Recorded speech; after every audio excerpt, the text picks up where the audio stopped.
পাকিস্তান বলছে আফগানিস্তানের মাধ্যমে প্রক্সি যুদ্ধ করছে ভারত। সত্যি কি তাই? কখনো ভেবে দেখেছেন যে তালিবানদের এখনো পর্যন্ত স্বীকৃতি দেয়নি ভারত সরকার? হঠাৎ তাদের সাথে কেন হাত মেলালো ভারত? তবে কি এবার তালিবানদের সাহায্যে দখল করা হবে পিওকে? যে তালিবান নেতার আমলে করা হয়েছিল ভারতের বিমান হাইজ্যাক, আজ সেই নেতাকেই কেন জামাই আদর করছে মোদী সরকার? তবে কি এর পেছনে রয়েছে ভারতের কোনো বড় চাল? হঠাৎ করে কেন এমন সুর বদল করলো ভারত? আদেও কি ঠিক সিদ্ধান্ত নাকি ভুল? আজ ইন্ডিয়া হুড ডিকোডে আমরা তুলে ধরবো এমন কিছু তথ্য যা ফাঁস করবে এই বন্ধুত্বের আসল রহস্য। শুরু থেকে ব্রিটেন, আমেরিকা, রাশিয়ার মতন সুপার পাওয়ার দেশগুলো আফগানিস্তানকে কবজা করার চেষ্টা করে এসেছে, কিন্তু কেউই সেই উদ্দেশ্যে সফল হয়নি।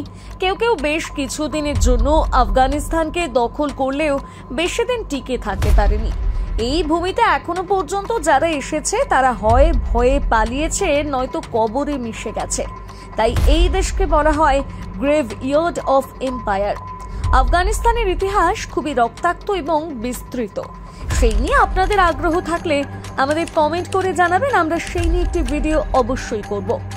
এখন শুধু এটুকু জেনে রাখুন, বেশিরভাগ সময় একাধিকবার আফগানিস্তানে গণতান্ত্রিক সরকার প্রতিষ্ঠা হলেও 1996 সালে মোল্লাহ উমরের নেতৃত্বে দেশে প্রথমবারের জন্য তালিবান সরকার প্রতিষ্ঠা হয়। কিন্তু 2001 সালের পর আমেরিকার নেতৃত্বে তালিবানদের হটিয়ে আফগানিস্তানে ফের গণতন্ত্র ফেরে আর প্রতিষ্ঠা হয় ইসলামিক রিপাবলিক অফ আফগানিস্তান।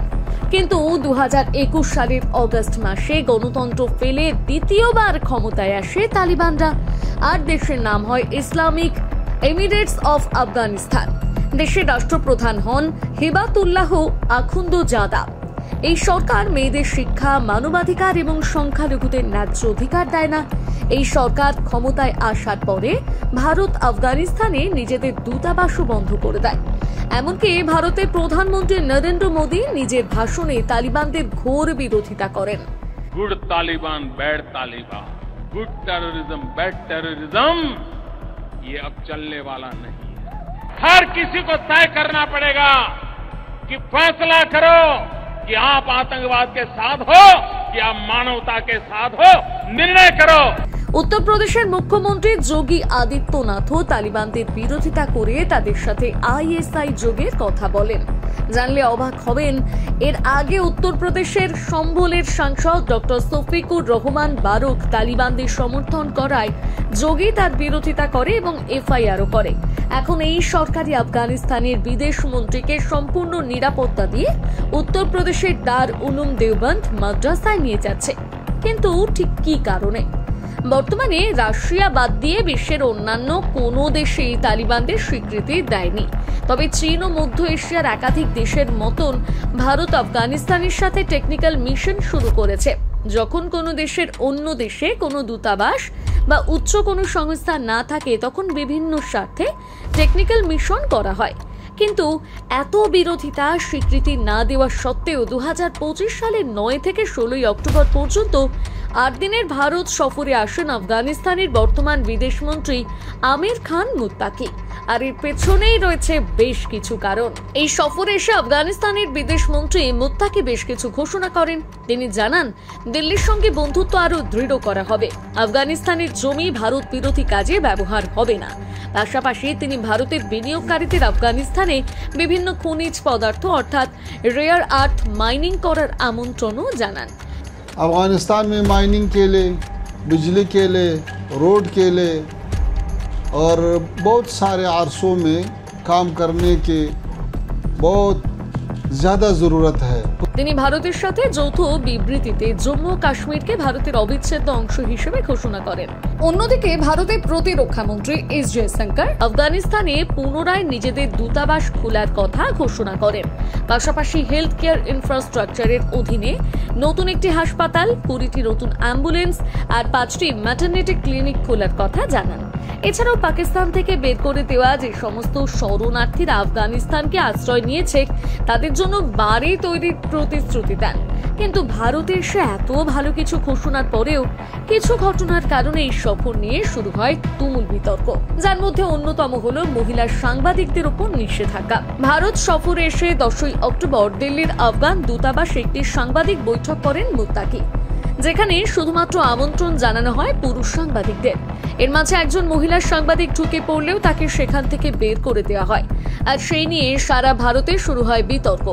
বিরোধী দলের পাশাপাশি বিরোধিতা শুরু করে এডিটর্স গিল্ড অফ ইন্ডিয়া এবং ইন্ডিয়ান উইমেন প্রেস কোড, তারা এই ঘটনাকে লিঙ্গ বৈষম্য বলে উল্লেখ করেন এবং এই বিষয় নিয়ে আফগানিস্তানের দূতাবাসের সঙ্গে বিদেশ মন্ত্রককে কথা বলার আর্জিও জানান। সমালোচনা করা হয় কেন্দ্রীয় সরকারের। এরপর 12ই অক্টোবর আরও একটি সাংবাদিক বৈঠক করা হয়, যেখানে সমস্ত মহিলা সাংবাদিকদের আমন্ত্রণ করা হয় এবং তাদের সামনের সারিতে বসার ব্যবস্থা করা হয়। সেখানে মুত্তাকি প্রথম বৈঠকে মহিলা সাংবাদিকদের প্রবেশের নিষেধাজ্ঞা নিয়ে জানান, ওই সাংবাদিক বৈঠকটি সংক্ষিপ্ত নোটিশে আয়োজন করা হয়েছিল, সেই কারণে আমন্ত্রিতদের তালিকাও সংক্ষিপ্ত রাখা হয়েছিল। এটি প্রযুক্তিগত একটি সমস্যা, এর নেপথ্যে অন্য কোনো উদ্দেশ্য ছিল না। তার এই সাফাইয়ের পরেও প্রশ্ন থেকেই যায়, সংক্ষিপ্ত সাংবাদিকদের তালিকাতেও কেন একজন মহিলাও রাখা হলো না। এরপরে শুরু বামিয়ান বুদ্ধের ছবি বিতর্ক। আফগানিস্তানের বামিয়ান প্রদেশে পাহাড় খোদাই করে তৈরি করা 55 মিটার এবং 38 মিটার উচ্চতার দুটি বিশাল বুদ্ধ মূর্তি ছিল, কিন্তু আফগানিস্তানের প্রথম তালিবান শাসনকালে এগুলোকে অমুসলিম প্রতীক বলে ঘোষণা করে গোলা বারুদ ডিনামাইট দিয়ে ধ্বংস করা হয়। এই ঘটনাটিকে আধুনিক ইতিহাসে সংস্কৃতির হত্যা বলে অভিহিত করা হয়। আর এবার মুত্তাকির ভারত সফরের সময় সেই বামিয়ান বুদ্ধের ছবি দেখা যায় মুত্তাকির পেছনে, জানিয়ে মিশ্র প্রতিক্রিয়া দেখা যায়। যদিও এই সমস্ত বিষয় নিয়ে সমালোচনা শুরু হতেই 11ই সেপ্টেম্বর ভারতের বিদেশ মন্ত্রক নিজেদের অবস্থান স্পষ্ট করে জানান, দিল্লিতে আফগান বিদেশ মন্ত্রীর সাংবাদিক বৈঠকের বিষয়ে বিদেশ মন্ত্রকের কোনো হাত নেই, আর এটা ঠিক যে অন্য দেশে অবস্থিত দূতাবাস সম্পর্কে চূড়ান্ত সিদ্ধান্ত নেওয়ার ক্ষমতা থাকে সংশ্লিষ্ট দেশের। কূটনৈতিক সম্পর্কের ক্ষেত্রে ভিয়েনা কনভেনশনের 14 নম্বর ধারা অনুযায়ী দূতাবাসের ক্ষেত্রে বিশেষ কিছু ছাড় দেওয়া হয়েছে, যার ফলে বিভিন্ন দেশের যতটা জায়গা নিয়ে অন্য দেশের দূতাবাস থাকে সেটুকু জায়গা সেই দেশের সম্পদ বা সম্পত্তি বা এলাকা হিসেবে ধরা হয়, আর সেখানে নিয়ম দূতাবাসী লাগু বা ঠিক করে।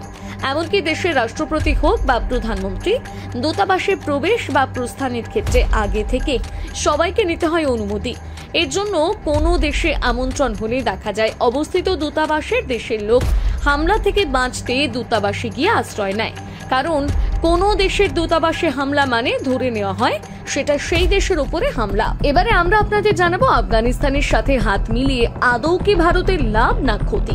প্রথমত, তালিবান সরকার চলে যাওয়ার পর 2001 থেকে 2021 সাল পর্যন্ত সারা আফগানিস্তানে $3 বিলিয়ন বিনিয়োগ করেছে ভারত। তৈরি করেছে বাঁধ, হাসপাতাল, রাস্তা, স্কুল, এমনকি পার্লামেন্ট বিল্ডিংও। এমনকি ভারত থেকে আফগান অফিসারদের ট্রেন করা হয়েছে, স্কলারশিপ দেওয়া হয়েছে। কোভিডের সময় ভ্যাকসিন থেকে শুরু করে ভূমিকম্পের ত্রাণ সহায়তা সমস্ত সাহায্য ভারত করেছে, এমনকি সাহায্য করেছে ক্রিকেটেও। এখন যদি ভারত হঠাৎ করে সমস্ত সম্পর্ক চুকিয়ে দেয়, তবে বিনিয়োগ করা ওই $3 বিলিয়ন কোনো সুবিধাই ওঠাতে পারবে না ভারত। দ্বিতীয়ত, মুত্তাকি ভারত সফরে এসে জানিয়েছে আল কায়দা কিংবা অন্য কোনো ধরনের আতঙ্কবাদী সংগঠন এখন আর আফগানিস্তানের মাটিতে নেই, ফলে আফগানিস্তানের জমিকে ভারত বিরোধী কাজে ব্যবহার করা হবে না। আর আফগানিস্তানে সম্পূর্ণরূপে দূতাবাস খুলে এই বিষয়টি নিজে থেকেই নিশ্চিত করতে পারবে ভারত। এই বন্ধুত্বের ফলে ভারতের শত্রু তালিকা থেকে যেমন একটা শত্রু কমবে, তেমনই সুরক্ষিত থাকবে ভারতের উত্তর পশ্চিম সীমান্ত। তৃতীয়ত, আফগানিস্তানের ভূমিতে রয়েছে সবথেকে বেশি পরিমাণে রেয়ার আর্থ অর্থাৎ লিথিয়াম। ইলেকট্রিক ভেহিকেল হোক বা ব্যাটারি, সব ক্ষেত্রে লিথিয়ামের দরকার সব থেকে বেশি। মনে করা হয় আজ থেকে 20 বছর পর লিথিয়ামের দরকার 40 গুণ বাড়তে পারে, আর সারা আফগানিস্তানে প্রায় $1 ট্রিলিয়ন লিথিয়াম থাকতে পারে বলে ধারণা অনেকের। তাই রেয়ার আর্থের ভান্ডার যদি ভারতের হাতে আসে, তাহলে একদিকে সারা বিশ্বের ইলেকট্রিক ভেহিকেলের বাজার যেমন দখল করবে ভারত, তেমনি অন্যদিকে কর্মসংস্থানের সাথে বাড়বে ভারতের অর্থনীতি। চতুর্থত, পুরো এশিয়ার সাথে ভারতের কানেক্টিভিটি হয়ে উঠবে আরও সহজ। সেন্ট্রাল এশিয়ায় যাওয়ার ক্ষেত্রে ভারতের একটি মূল বেস হতে পারে আফগানিস্তান, কারণ আফগানিস্তানের সাথে Pakistan, Iran, Turkmenistan, Uzbekistan, Tajikistan এবং চীন বর্ডার শেয়ার করে। ফলে দক্ষিণ এশিয়া, সেন্ট্রাল এশিয়া, পশ্চিম এশিয়ার অ্যাক্সেস পাওয়া যাবে আর সমগ্র এশিয়ার বাজার খুলে যাবে ভারতের জন্য। পঞ্চমত, সম্পর্ক ভালো হলে আফগানিস্তানকে বাণিজ্যের জন্য আর পাকিস্তানের গদার পোর্টের উপর নির্ভর করতে হবে না, কারণ ইরানে চাবাহার পোর্টের কাজ ভারত শেষ করে দিলে আফগানিস্তান ওখান থেকে নিজেদের কাজ করতে পারবে। অন্যদিকে ভারতও বাড়াতে পারবে নিজেদের বাণিজ্য। ষষ্ঠত, পাকিস্তানকে চাপে রাখার ক্ষেত্রে আফগানিস্তানের সম্পর্ক ভারতের জন্য গুরুত্বপূর্ণ হতে পারে, কারণ বর্তমানে পাকিস্তান আর আফগানিস্তানের অশান্তির সম্পর্কে সবারই জানা। আর পিওকে ফেরাতে চাইলে আফগানিস্তান একটি ভালো বন্ধু হতে পারে, কারণ পিওকের অধিকাংশ সীমানায় আফগানিস্তান সংলগ্ন। সপ্তমত, আফগানিস্তানে নারীদের অধিকার এবং সুরক্ষা, কারণ তালিবান সরকারের আমলে মেয়েদের ক্লাস 6 বেশি পড়া বন্ধ, কাজ করা বন্ধ, বাড়ি থেকে বেরোলে পুরো ঢেকে বেরোনো আর একা না বেরোনোর নির্দেশিকা দেওয়া হয়েছে।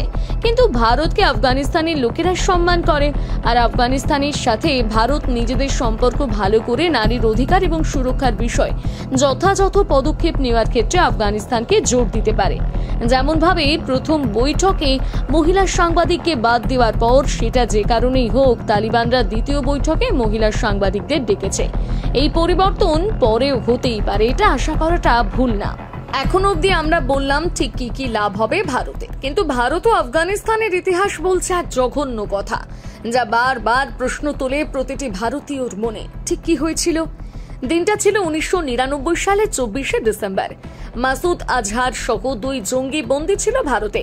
তাদের মুক্তির জন্য নেপালের কাঠমান্ডু থেকে ভারতগামী বিমান IC-814 অপহরণ করে পাকিস্তানের জঙ্গি সংগঠন হরকত উল মুজাহিদিন, বর্তমানে এটি জেইশ-ই-মোহাম্মদের অংশ। অপহরণকারীরা বিমানটিকে প্রথমে লাহোর, তারপর দুবাই হয়ে আফগানিস্তানের কান্দাহারে নিয়ে যায়। তখন আফগানিস্তানে ক্ষমতায় ছিল তালিবান সরকার, আর তাদের শিক্ষামন্ত্রী ছিলেন আমির খান মুত্তাকি, যিনি তালিবানদের মুখ হয়ে সরাসরি ভারতের সঙ্গে আলোচনায় যুক্ত হন। তিনি মধ্যস্থতার নামে অপহরণকারীদের পক্ষ নিয়ে ভারতের উপর চাপ প্রয়োগ করে বন্দী মুক্তি সম্পন্ন করান। মাসুদ আজহার মুক্তি পেয়ে গঠন করেন জেইশ-ই-মোহাম্মদ, আর পরবর্তীকালে ভারতীয় সংসদে হামলা থেকে পুলওয়ামা অ্যাটাকের মতন একাধিক ভারত বিরোধী হামলা চালায়। এরপর 2009 সালে কাবুলে অবস্থিত ভারতের দূতাবাসে একটি হামলা হয়, যাতে 17 জনের বেশি নিহত হন এবং 90 জনেরও বেশি আহত হন। তখন আফগানিস্তানে তালিবান ক্ষমতায় না থাকলেও সক্রিয় ছিল এবং আমির খান মুত্তাকি সেই সময় তালিবানদের মুখপাত্র ছিলেন। তিনি কখনো হামলার নিন্দা করেননি, বরং উল্টোভাবে ভারতের উপস্থিতিকে আমেরিকার সহযোগিতা বলে সমালোচনা করেছিলেন। 2021 সালে আফগানিস্তানে ভারতীয় সাংবাদিক দানিশ সিদ্দিকীকে তালিবানরা হত্যা করেছিল, যিনি সেই সময় আফগানিস্তানের বিভিন্ন বাস্তব বিষয় নিজের ছবির মাধ্যমে সারা বিশ্বের কাছে তুলে ধরেছিলেন। এমনকি তালিবান শাসনাধীন আফগানিস্তানে পাকিস্তান ISI এবং জৈশ-ই-মোহাম্মদ লস্কর-ই-তৈবা জঙ্গিদের প্রশিক্ষণ শিবির চলত। মুত্তাকি প্রশাসনিক ও কূটনৈতিক কভার দিতেন। এখন এই সরকারের এই মন্ত্রীকে নিয়ে ভারতের হঠাৎ করে এত প্রেম ভালোবাসা দেখলে যে কেউ প্রশ্ন তুলতে বাধ্য। আবার ভারত যেখানে সন্ত্রাস বিরোধী এবং আতঙ্কবাদী কার্যকলাপের বিরোধিতা করে, সেখানে মুত্তাকিকে ডেকে আনা সেই কথার সাথে সহমত প্রকাশ করে না। কারণ আপনি জানলে অবাক হবেন, আমির খান মুত্তাকির বিভিন্ন কার্যকলাপের জন্য জাতিসংঘের তরফ থেকে তাকে আফগানিস্তান থেকে বাইরে যাওয়ার ক্ষেত্রে নিষেধাজ্ঞা জারি করা হয়েছে। কিন্তু ভারত একবার নয়, বরং দুবার জাতিসংঘের কাছে আবেদন করে মুত্তাকির নিষেধাজ্ঞা তুলিয়েছে। অন্যদিকে বাংলাদেশ পাকিস্তানের সংখ্যালঘুদের উপর অত্যাচার নিয়ে ভারত একাধিকবার বিরোধ করলেও আফগানিস্তানের শিখ হিন্দু হাজারাদের উপর অত্যাচার হলেও ভারত নীরব থেকেছে। তবে এমনটা নয় যে ভারত এখন হঠাৎ করে আফগানিস্তানের সঙ্গে সম্পর্ক বাড়াচ্ছে, কারণ 2021 সালে তালিবানরা ক্ষমতায় আসার পর থেকেই ভারত একাধিকবার ব্যাক চ্যানেলের মাধ্যমে আফগানিস্তানের সাথে কথাবার্তা বলেছে এবং বিভিন্ন মানবিক সহায়তা প্রদান করেছে। আর কারণগুলি তো আপনাদের আগেই জানিয়েছি। এখন অনেকেই বিরোধিতা করছে। কিন্তু যদি আমরা খারাপ এবং নিরীহ মানুষ হত্যার দায় দিয়ে তালিবান অর্থাৎ আফগানদের সাথে বন্ধুত্ব না করি, তাহলে কোনো দেশের সাথেই বন্ধুত্ব করা উচিত নয়। কারণ একদিকে আমেরিকাকে আমরা যারা সভ্য এবং উন্নত দেশ বলে মানি, সেই দেশে বিশ্বের একাধিক দেশের সমস্যার মূল কারণ এবং তারাই জঙ্গিদের সব থেকে বেশি আর্থিক সাহায্য করে। তাহলে তো আমাদের আমেরিকার সাথে আগে সম্পর্ক কাটা উচিত। এরকম ভাবে দেখতে গেলে তো সব দেশেরই কোনো না কোনো এমন কাজ আছে যা মানবতার বিরোধী এবং সেই নিয়ে পূর্বে চর্চা হয়েছে। কই, তখন তো দেশের সম্পর্ক নিয়ে কোনো রকম সমস্যা তৈরি হয়নি বা কেউ বারণ করেননি। এমনকি বিখ্যাত গীতিকার এবং চিত্রনাট্যকার জাভেদ আখতার, যিনি ভারতকে আফগানিস্তানের অভ্যর্থনার বিষয়টিকে লজ্জাজনক বলেছেন, তিনি নিজেই একাধিকবার পাকিস্তানে গিয়েছেন, যে পাকিস্তান হিন্দুদের উপর অত্যাচার চালায়, বারবার ভারতের উপর আক্রমণ করে। তাহলে তখন তার সুবুদ্ধির উদয় হয়নি কেন? তখন কেন প্রশ্ন করেননি সাংবাদিকরা? আর আমরা আগেই বলেছিলাম, জিওপলিটিক্সে স্থায়ী শত্রু এবং স্থায়ী বন্ধু বলে কিছুই হয় না। এমনকি কূটনীতির জন্য জনপ্রিয় চাণক্য বলে গিয়েছেন, প্রতিবেশী দেশ শত্রু হবে এটা নিশ্চিত, কিন্তু প্রতিবেশী দেশ যে বন্ধু হবে সেটাই কাম্য। আবার কথায় আছে, শত্রু আমার মিত্র। তবে এক্ষেত্রেও প্রশ্ন থেকেই যায় যে এই হিসেবে যদি শত্রুও আতঙ্কবাদী হয়, সেক্ষেত্রে কি বন্ধুত্ব করা শ্রেয়? জানাতে ভুলবেন না কমেন্ট করে।